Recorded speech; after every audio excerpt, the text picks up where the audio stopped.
আসসালামু আলাইকুম এভরিওয়ান। আজকে রান্না করব টাকি মাছ, আলু আর বেগুন। তো বন্ধুরা চলো রান্না শুরু করা যাক। এখানে কিন্তু আমি তেলটা দিয়ে দিছি, তেলটা গরম হয়ে গেছে। এখন দিয়ে দিব আগে থেকে হলুদ আর লবণ মাখানো টাকি মাছ। তো দেওয়ার পরে বন্ধুরা দেখতে পাচ্ছেন এক পিঠটি কিন্তু ভাজা হয়ে গেছে। এখন আমি উল্টে দিচ্ছি।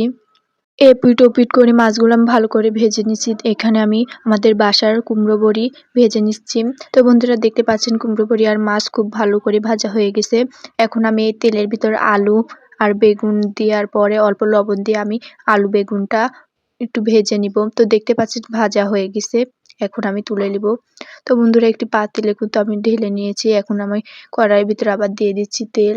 তারপরে দিয়ে দিব আদা রসুন জিরা বাটা। তারপরে দিয়ে দিব স্বাদ মতো লবণ, দিয়ে দিব মরিচের গুঁড়ো, তারপরে দিয়ে দিব হলুদের গুঁড়ো। দেওয়ার পরে আগে থেকে ভেজে রাখা আলু আর বেগুন দিয়ে দিব। দেওয়ার পরে ভালো করে নেড়ে চেড়ে ঢাকনা দিয়ে ঢেকে দিব। আমি কিন্তু ঢাকনাটা আবার উঠাই নিলাম। দেখতে পাচ্ছেন বন্ধুরা তরকারিটা কিন্তু খুব ভালো কষানো হয়ে গেছে। এখন আমি ভালো করে নেড়ে চেড়ে দিয়ে দিব আগে থেকে ভেজে রাখা কুমড়ো বড়ি দেওয়ার পরে ভালো করে নেড়ে চেড়ে নিচ্ছি।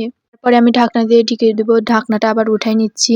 দেখতেই পাচ্ছেন বন্ধুরা কুমড়ো বড়ি বেগুন আর আলু দেখতেন খুব ভালো করে কষানো হয়ে গেছে। এখন আমি ভালো করে নেড়ে চেড়ে দিয়ে দিব পরিমাণ মতো পানি দেওয়ার পরে আমি আবার নেড়ে চেড়ে নিব। নেড়ে চেড়ে ঢাকনা দিয়ে ঢেকে দেব। আমি আবার ঢাকনাটা উঠাই নিচ্ছি। দেখতে পাচ্ছেন তরকারিতে কিন্তু বলক চলে এসেছে। এখন আমি ভালো করে নেড়ে চেড়ে দিয়ে দিব ধনিয়া পাতা। তো দেখতে পাচ্ছেন আমি ভালো করে ধুয়ে দিয়ে দিলাম তরকারির ভিতর। এখন আমি দিয়ে দিব আগে থেকে ভেজে রাখা টাকি মাছ। তো টাকি মাছগুলো একে একে কিন্তু আমি সব দিয়ে দিব।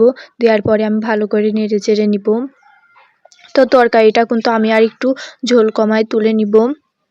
দেখতে পাচ্ছেন তরকারিটা হয়ে গেছে।